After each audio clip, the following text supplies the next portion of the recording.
Back. നമ്മളിപ്പോൾ കുറേ ആയല്ലോ കണ്ടിട്ട്. ഒരു വീഡിയോ ഒക്കെ അപ്ലോഡ് ചെയ്തിട്ട് കുറേ ആയിട്ടുണ്ട്. നമ്മൾ ലാസ്റ്റ് അന്നൊരു ബുജോ സെറ്റപ്പ് ഉണ്ടാക്കിയിട്ട് അങ്ങ് പോയതാണ്. പിന്നെ ഇപ്പോഴാണ് വരുന്നത്. ഈ വീഡിയോ തന്നെ ഞാൻ ഏകദേശം എഡിറ്റ് ഒക്കെ ചെയ്ത് കഴിഞ്ഞിട്ട് ഒരു 2 വീക്സ് ഒക്കെ കഴിഞ്ഞിട്ടുണ്ട്. വോയിസ് ഓവർ കൊടുക്കാനൊക്കെ ഭയങ്കര മടി. പിന്നെ യൂട്യൂബിൽ വീഡിയോ അപ്ലോഡ് ചെയ്യാനും. കാരണം എന്താ വെച്ചാല് പ്രത്യേകിച്ച് ഒരു മോട്ടിവേഷൻ ഒന്നുമില്ല യൂട്യൂബിൽ വീഡിയോ ഇടാൻ വേണ്ടിയിട്ട്. നമ്മളിപ്പോൾ ചാനലൊക്കെ സ്റ്റാർട്ട് ചെയ്തിട്ട് ഒരു 8 മന്ത് ഒക്കെ കഴിഞ്ഞിട്ടുണ്ട്. അതന്നെയാണ് മെയിൻ കാരണം എന്ന് പറയുന്നത്. വലിയൊരു പുരോഗമനമൊന്നും കാണാനില്ല. പിന്നെ ഇത് നമ്മൾക്ക് അറിയാലോ, നമ്മൾ ലാസ്റ്റ് അപ്ലോഡ് ചെയ്തിട്ടുണ്ടായിരുന്ന ഈ മന്തിന്റെ ബുജോ സെറ്റപ്പ് ആണ് കേട്ടോ. അപ്പൊ ഇതെല്ലാരും കണ്ടിട്ടുണ്ടാവും, ഇതേപോലൊക്കെ ഉണ്ടാക്കിയിട്ടുണ്ടാവും എന്നൊക്കെ വിചാരിക്കുന്നത്. പിന്നെ ഇത് നമ്മൾ ഇതിന്റെ മുന്നേ ഉണ്ടാക്കിയിട്ടുണ്ടായിരുന്ന ജനുവരിൻ്റെതാണ്. ജസ്റ്റ് ഒന്ന് കാണിച്ചേ ഉള്ളൂ കേട്ടോ. ഇന്നത്തെ വീഡിയോയിൽ മെയിനായിട്ട് എന്തൊക്കെയെന്ന് വെച്ചാൽ 1, 2, 3 കാര്യങ്ങളൊക്കെ കാണിക്കണം. അതേപോലെ കുറച്ച് കാര്യങ്ങളൊക്കെ നിങ്ങളോട് പറയാനുണ്ട്. അതൊക്കെയാണ് ഇന്നത്തെ ഒരു വീഡിയോയിലെ മെയിൻ ഹൈലൈറ്റ് എന്ന് പറയുന്നത് കേട്ടോ. അപ്പോൾ ഇത് വന്നിട്ട് ഒരു പ്ലാനറാണ്. നമുക്ക് ഡേയ്സ് ഒക്കെ അടിപൊളിയാക്കിയിട്ട് സെറ്റ് ആക്കിയിട്ട് ഓർഗനൈസ് ആക്കിയിട്ട് നമുക്കൊന്ന് കൊണ്ടുപോകണം എന്നുണ്ടെങ്കിൽ അതിനൊക്കെ യൂസ് ചെയ്യാൻ പറ്റുന്ന ഒരു റെഡി ടു യൂസ് ആയിട്ടുള്ള പ്ലാനർ ആണ് കേട്ടോ. അപ്പൊ നമ്മൾ ബുജോ സെറ്റപ്പ് ഒക്കെ ചെയ്യല്ലോ, അപ്പൊ അങ്ങനെ നമ്മൾ റിസ്ക് ഇല്ലാതെ ഇതേപോലെ നമുക്ക് റെഡി ടു യൂസ് ആയിട്ട് ചെയ്യാൻ പറ്റിയ ഒരു പ്ലാനർ ആണ്. ഇനിയിപ്പോ നമുക്ക് ഈ ഒരു പ്ലാനർ കിറ്റിൽ എന്തൊക്കെയാ വന്നത് എന്ന് നോക്കാം കേട്ടോ. എനിക്കിതിൽ ഏറ്റവും കൂടുതൽ ഇഷ്ടപ്പെട്ടിട്ടുണ്ടായിരുന്നത് ഈ ഒരു അഫർമേഷൻസ് കാർഡ്സ് ആണ് കേട്ടോ. അപ്പൊ ഇതിലൊരു 50+ കാർഡ്സ് ഒക്കെ വന്നിട്ടുണ്ട്. ഈ ഒരു പ്ലാനർ കിറ്റ് വന്നിട്ടുള്ളത് ഇൻസ്റ്റഗ്രാമിലെ അനുമോൾ ജോളി എന്ന് പറഞ്ഞിട്ടുള്ള ഒരു പേജിൽ നിന്നാണ്. അപ്പൊ നിങ്ങൾക്ക് വേണമെന്നുണ്ടെങ്കിൽ ഒന്ന് ചെക്ക് ചെയ്ത് നോക്കാട്ടോ. ഭയങ്കര ബഡ്ജറ്റ് ഫ്രണ്ട്ലി ആണ് ഐറ്റംസ്. ഈ ഒരു പ്ലാനർ കിറ്റിൻ്റെത് എന്ന് പറഞ്ഞാൽ സാധാരണ നമ്മളൊരു 1000 രൂപ ഒക്കെ പ്രതീക്ഷിക്കാമല്ലോ, അത്ര ഒന്നുമില്ല എന്തായാലും. അപ്പൊ എന്തായാലും ഒന്ന് ചെക്ക് ചെയ്ത് നോക്കാട്ടോ. പിന്നെ അതിൽ ഇതേപോലെ ഒരു പെൻ വന്നിട്ടുണ്ട്. പിന്നെ ഒരു ചെറിയ ഒരു നോട്ട് പാഡും കൂടി വന്നിട്ടുണ്ട്. നമുക്ക് ഇമ്പോർട്ടൻ്റ് ആയിട്ടുള്ള കാര്യങ്ങളൊക്കെ നോട്ട് ചെയ്യാനോ ടു ഡു ലിസ്റ്റ് ഒക്കെ എഴുതാനോ ഒക്കെ വേണ്ടിയിട്ട് ഇത് യൂസ് ചെയ്യാൻ പറ്റും കേട്ടോ. പിന്നെ ഇതൊക്കെ കാണിക്കുന്നത് ഈ ഒരു പ്ലാനർ കിറ്റിൽ വന്നിട്ടുള്ള കുറച്ച് ഐറ്റംസ് ആണ് കേട്ടോ. അപ്പൊ നമുക്ക് ഇതേപോലെ ഓർഗനൈസ് ചെയ്തിട്ട് നമുക്കിത് വീക്ക്ലി പ്ലാനർ കാര്യങ്ങള്, പിന്നെ ഇത് വന്നിട്ട് നമുക്ക് സെൽഫ് ലെറ്റർ, ഫ്യൂച്ചറിന് വേണ്ടിയിട്ട് നമുക്ക് തന്നെ എഴുതി വെക്കാൻ പറ്റിയിട്ടുള്ള ഒരു ലെറ്റർ ആണ് കേട്ടോ. അപ്പൊ ഇതിന്റെ ഉള്ളിൽ ഇതേപോലെ നമുക്ക് വേണ്ടതൊക്കെ എഴുതി വെക്കാം. ഇക്കൊല്ലം എഴുതിയാൽ അടുത്ത കൊല്ലം ഓപ്പൺ ആക്കാൻ പറ്റിയിട്ടുള്ള അങ്ങനെ എന്തെങ്കിലുമൊക്കെ എഴുതി വെക്കാൻ പറ്റും. പിന്നെ ഇതേപോലെ കുറച്ച് കാര്യങ്ങളൊക്കെ ഉണ്ട്. ഇത് വീക്കിലി പ്ലാനർ ആണ് കേട്ടോ. നമുക്ക് ഇങ്ങനെ വീക്കിലി എന്തൊക്കെ കാര്യങ്ങൾ ടു ഡു ലിസ്റ്റ് ആയിട്ട് കാര്യങ്ങൾ എന്തൊക്കെ ചെയ്യാനുള്ളതൊക്കെ നോട്ട് ചെയ്തിട്ട് ഇതേപോലെ എഴുതി വെക്കുക. നമ്മൾ ബുജോ സെറ്റപ്പിലൊക്കെ ഉണ്ടാക്കലില്ലേ വീക്ക്ലി പ്ലാനർ, അതേപോലെ അതൊരു റെഡി ടു യൂസ് ആയിട്ടുള്ള ഐറ്റം ആണ്. പിന്നെ ഇത് നമ്മൾ പ്ലാനർ എങ്ങനെ യൂസ് ചെയ്യണം എന്നുള്ള ഒരു മോഡലാണ് കേട്ടോ. ഇപ്പൊ തീരെ അറിയാത്ത ആൾക്കാരൊക്കെ ഉണ്ടെന്നുണ്ടെങ്കിൽ നമുക്ക് ഇതേപോലെ നമ്മുടെ പ്ലാനർ എടുത്തിട്ട് അത് വെച്ചിട്ട് നമുക്കൊന്ന് ഫസ്റ്റ് യൂസ് ചെയ്യാൻ അറിയാത്തവർക്കൊക്കെ ആ ഒരു മോഡൽ അനുസരിച്ചിട്ട് ചെയ്ത് സ്റ്റാർട്ട് ചെയ്യാം. അപ്പൊ ഇതാണ് നമ്മുടെ ഫൈറ്റേഴ്സ് പ്ലാനർ എന്ന് പറയുന്നത്. അപ്പൊ നമുക്ക് എന്തായാലും ഈ ഒരു ഫൈറ്റേഴ്സ് പ്ലാൻ ഒന്ന് ഓപ്പൺ ആക്കിയിട്ട് നോക്കാം കേട്ടോ. അപ്പൊ ഇത് എങ്ങനെ യൂസ് ചെയ്യേണ്ടതെന്നൊക്കെ ഞാൻ ഡീറ്റെയിൽ ആയിട്ട് പറഞ്ഞുതരാം. പിന്നെ നേരത്തെ ഇതിന്റെ കൂടെ തന്നെ ഒരു മോഡൽ വന്നുകൊണ്ട് നമുക്കിത് യൂസ് ചെയ്യാനും ഈസി തന്നെയാണ്. അത് നോക്കിയിട്ട് വലിയൊരു ഐഡിയ ഒന്നും ഇല്ലെങ്കിൽ ഇതേപോലെ എഴുതാം.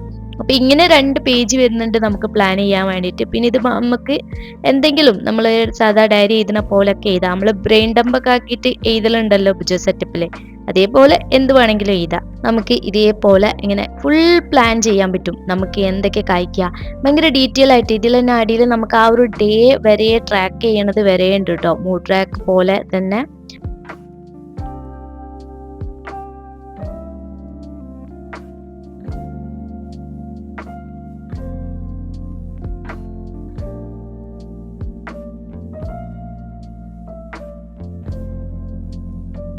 ഇതേപോലത്തെ പ്ലാനർ വേണമെന്നുണ്ടെങ്കിൽ എന്തായാലും ഇവരെ പേജ് ഒന്ന് കയറി ചെക്ക് ചെയ്യാൻ മറക്കണ്ട കേട്ടോ. ലിങ്ക് ഒക്കെ ഞാൻ ഓൾറെഡി കമ്മ്യൂണിറ്റി പോസ്റ്റ് ഒക്കെ ആയിട്ട് അപ്ലോഡ് ചെയ്തിട്ടുണ്ട്. അത് കയറി ചെക്ക് ചെയ്ത് നോക്കുക. അതല്ലെങ്കിൽ ഞാൻ ഈ ഒരു വീഡിയോന്റെ ഡിസ്ക്രിപ്ഷൻ ബോക്സിൽ തന്നെ ലിങ്ക് ഒക്കെ കൊടുക്കാം കേട്ടോ. ഇനിയിപ്പോൾ നമുക്ക് ഈ ഒരു ഡേയ്സിൽ നമുക്ക് എന്തൊക്കെ കാര്യങ്ങൾ നോക്കുന്നത് പ്ലാൻ ചെയ്യാം കേട്ടോ. ഇന്നാണ് ഞാൻ ഇത് യൂസ് ചെയ്ത് സ്റ്റാർട്ട് ചെയ്ത് തുടങ്ങുന്നത്.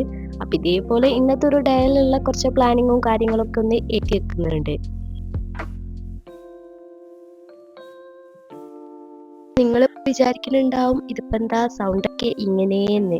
ജലദോഷമൊക്കെ ആയിട്ട് ആകെ സൗണ്ടൊക്കെ പോയിട്ട് ഇരിക്കുകയാണ് കേട്ടോ. പിന്നെ ഞാൻ പറഞ്ഞത് ഓർമ്മ ഉണ്ടല്ലോ, ഇതേപോലെ ഒരു പ്ലാനറൊക്കെ വാങ്ങിയിട്ട് കുറച്ച് മാറ്റങ്ങളൊക്കെ ജീവിതത്തിൽ ഉണ്ടാക്കാൻ നോക്കി. ആരപ്പോൾ ഒരു ചേഞ്ച് ഒക്കെ ആഗ്രഹിക്കാത്തത്. അപ്പൊ ഇനി നമ്മൾ നെക്സ്റ്റ് കാണിക്കുന്നത് എൻ്റെ കുറച്ച് ഡയറി കളക്ഷൻസ് ആണ് കേട്ടോ. സംഭവം ഡയറി കളക്ഷൻസ് കാണിക്കുമെന്ന് ചോദിച്ചിട്ട് ഷോർട്സിൽ 1-2 കമൻറ്റ്സ് കണ്ടിട്ടുണ്ട് ഇനി.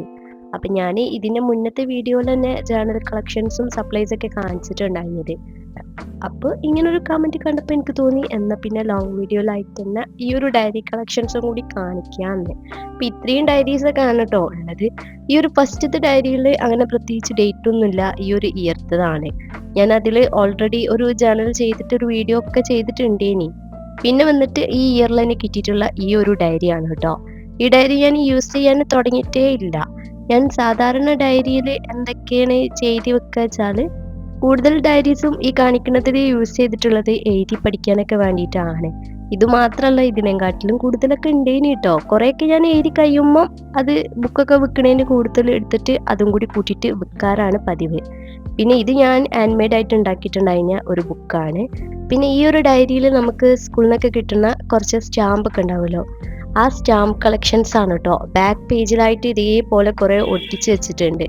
ഇതൊക്കെ ഇപ്പം എടുത്ത് നോക്കുമ്പോൾ ഒരു നൊസ്റ്റു ഫീലാണ് സംഭവം. അപ്പം അതൊക്കെയാണ് ഞാനിപ്പോൾ ജസ്റ്റ് ഇത് എനിക്കിങ്ങനെ ഒട്ടിച്ചും കൂടി ഓർമ്മയില്ലേനി. ഇപ്പം ജസ്റ്റ് മറിച്ച് നോക്കിയപ്പോഴാണ് ഇതൊക്കെ കാണുന്നത്.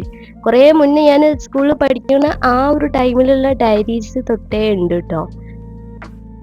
പിന്നെ ഞാൻ നേരത്തെ കുറച്ച് കാര്യങ്ങളൊക്കെ പറയാനുണ്ട് എന്ന് പറഞ്ഞാൽ അതിൽ ഒന്നാമത്തെ കാര്യം എന്താണെന്ന് വെച്ചാൽ ഇപ്പം എനിക്ക് അങ്ങനെ വീഡിയോ ഇടാൻ പ്രത്യേകിച്ച് ഒരു മോട്ടിവേഷനോ കാര്യമോ ഒരു ഇൻട്രസ്റ്റോ ഒന്നും തോന്നുന്നില്ല. ഈ ഒരു വീഡിയോ തന്നെ ഞാൻ എഡിറ്റൊക്കെ ചെയ്ത് വെച്ചിട്ട് കഴിഞ്ഞ മന്താണ് ഞാൻ ചെയ്തിട്ടുണ്ടായിരുന്നത് ലാസ്റ്റ്. പക്ഷേ ഇത് അപ്ലോഡ് ചെയ്യാൻ ഒടുക്കത്തെ മടി വെച്ചിട്ട് ഒടുക്കത്തെ മടി, നാളെ ചെയ്യാം അങ്ങനെ ഇത് നീണ്ടു പോയ ഒരു വീഡിയോ ആണ്. ഒന്നാമത്തെ റീസൺ എന്താ വെച്ചാൽ ഞാൻ ഈ ഒരു ചാനലൊക്കെ സ്റ്റാർട്ട് ചെയ്തിട്ട് ഇപ്പോൾ ഒരു 8 മന്തൊക്കെ ആയിട്ടുണ്ട്.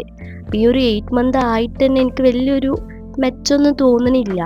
പിന്നെ അറിയാലോ, നമ്മളിപ്പോൾ ഒരു കാര്യം ചെയ്യുമ്പം എന്തായാലും വെറുതെ അതിനായിട്ടൊന്നും ചെയ്യൂലോ. അപ്പം അതിനുള്ള ഒരു ബെനിഫിറ്റോ കാര്യങ്ങളോ ഒന്നും കിട്ടണില്ല.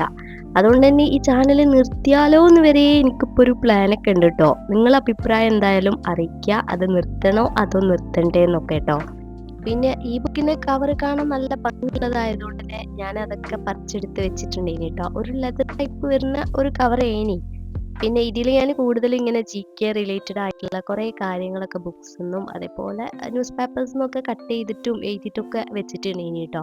അതൊക്കെ ഞാൻ കുറേ കാലം മുന്നേ ചെയ്തിട്ടുള്ള എൻ്റെ ഒരു പിരാന്തേനി അതൊക്കെ. അപ്പം ഇത്രയൊക്കെയാണ് എൻ്റെ ഒരു ഡയറി കളക്ഷൻസ് വരുന്നത്. അപ്പം ചോദിച്ച ആൾക്കും വേണ്ടിയിട്ട് കാണിച്ചിട്ടുണ്ട് കേട്ടോ. പിന്നെ ഞാൻ നേരത്തെ പറഞ്ഞ പോലെ തന്നെ ഞാൻ ഇതല്ലാതെ കുറേയൊക്കെ ഉണ്ടായതിനി അതൊക്കെ കഴിഞ്ഞതൊക്കെ ആവുമ്പോൾ ബുക്സ് ഒക്കെ കൊടുക്കുന്നതിൻ്റെ കൂട്ടത്തിൽ അതും കൊടുക്കും. പിന്നെ അന്ന് ഒരു ഉച്ചക്ക് ആയപ്പോൾ എൻ്റെ ഫ്രണ്ടും ഞാനും കൂടി ഒന്ന് ചെറിയൊരു ഷോപ്പിംഗ് ഒക്കെ നടത്തിയിട്ടുണ്ടേനി. മെയിനായിട്ട് എൻ്റെ ഫ്രണ്ടിന് വേണ്ടിയിട്ട് കുറച്ച് ഡ്രസ്സൊക്കെ നോക്കാൻ പോയിട്ടുണ്ടായിരുന്നത്. പിന്നെ എനിക്ക് വേറൊരു കാര്യം എന്താ പറയാനുള്ളത് വെച്ചാൽ കുറേ ആൾക്കാർ ഗീവ് അവേ ചെയ്യുമെന്നൊക്കെ ചോദിച്ചിട്ട് കമൻറ്റ് ചെയ്യലുണ്ട്. കുറേ പറഞ്ഞാൽ ഈയിടെയായിട്ട് കുറച്ച് കൂടുതലാണ്. ഗീവ് അവേ ചെയ്യാനൊന്നും ഇഷ്ടമില്ലാഞ്ഞിട്ടൊന്നുമല്ല, സത്യം പറഞ്ഞാൽ നല്ല താല്പര്യമുണ്ട്. പക്ഷെ ഈ ഗീവ് അവേ ചെയ്യണോലൊക്കെ യൂട്യൂബിൽ നിന്ന് എന്തെങ്കിലുമൊക്കെ കാര്യമായിട്ട് കിട്ടണോലാണ് ചെയ്യാറുള്ളത്. മീൻസ് മനസ്സിലായല്ലോ, ക്യാഷൊക്കെ കിട്ടണോലേ. അല്ലാതെ ഇപ്പോൾ എനിക്കിതിന്ന് കാര്യമായിട്ടൊന്നും കിട്ടണമൊന്നുമില്ല. അപ്പൊ പിന്നെ ഞാൻ എങ്ങനെ ചെയ്യാനാണ്? വീട്ടുകാരുടെ ചെലവിലെയാണ് ജീവിതം മൊത്തം. അപ്പൊ പിന്നെ ഞാൻ എങ്ങനെ ഗിവ് അവേ ചെയ്യണം എന്നാണ് നിങ്ങൾ ഉദ്ദേശിക്കണമെന്ന് എനിക്ക് മനസ്സിലായിട്ടില്ല. പക്ഷെ എനിക്ക് ചെയ്യണമെന്ന് നല്ല ആഗ്രഹമുണ്ട്. ചാനലൊക്കെ മോണിറ്റൈസ് ഒക്കെ ആവുകയാണെന്നുണ്ടെങ്കിൽ ഞാൻ എന്തായാലും ചെയ്യും. അപ്പൊ നിങ്ങൾ വലിയ വലിയ ചാനൽസിലൊക്കെ കുറെ ആൾക്കാർ ഗീവ് അവേ ഒക്കെ ചെയ്യുന്നത് കണ്ടിട്ടാണ് ചോദിക്കുന്നത് എന്നും അറിയാട്ടോ. പിന്നെ ഞാൻ നേരത്തെ പറഞ്ഞ കാര്യം, ഈ കണ്ടന്റ് ഒക്കെ മോശമാണോ അതോ ചാനൽ കണ്ടിന്യൂ ചെയ്യണോ അതോ ഇത് സ്റ്റോപ്പ് ചെയ്യണോ, എന്താ നിങ്ങളുടെ അഭിപ്രായം എന്ന് കമന്റ് ചെയ്യാൻ മറക്കരുത്. ഇത് പിന്നെ ഈവനിങ് ഞങ്ങളെ നാട്ടിൽ ജസ്റ്റ് ഒന്ന് നടക്കാൻ വേണ്ടിയിട്ട്, ജസ്റ്റ് സൺസെറ്റ് ഒക്കെ കാണാൻ വേണ്ടിയിട്ട് ഇറങ്ങിയതാണ് കേട്ടോ. അപ്പൊ നല്ല ഭംഗിയുണ്ട് ഈവനിങ്ങത്തെ ഈ ഒരു കാഴ്ചയൊക്കെ കാണാനും സ്കൈ വ്യൂ കാണാനും ഒക്കെ വേണ്ടിയിട്ട്. അപ്പൊ ജസ്റ്റ് ഇറങ്ങിയതാണല്ലോ, എന്തായാലും ഈ ഒരു വീഡിയോന്റെ കൂടെ ഇൻക്ലൂഡ് ആക്കാമെന്ന് കരുതി. അപ്പൊ നിങ്ങൾക്ക് ഇന്നത്തെ വീഡിയോ ഇഷ്ടപ്പെട്ട് കാണുമെന്ന് വിചാരിക്കുന്നു. ഇഷ്ടപ്പെട്ടാൽ ലൈക്ക് ചെയ്യാനും സബ്സ്ക്രൈബ് ചെയ്യാനും മറക്കരുത്.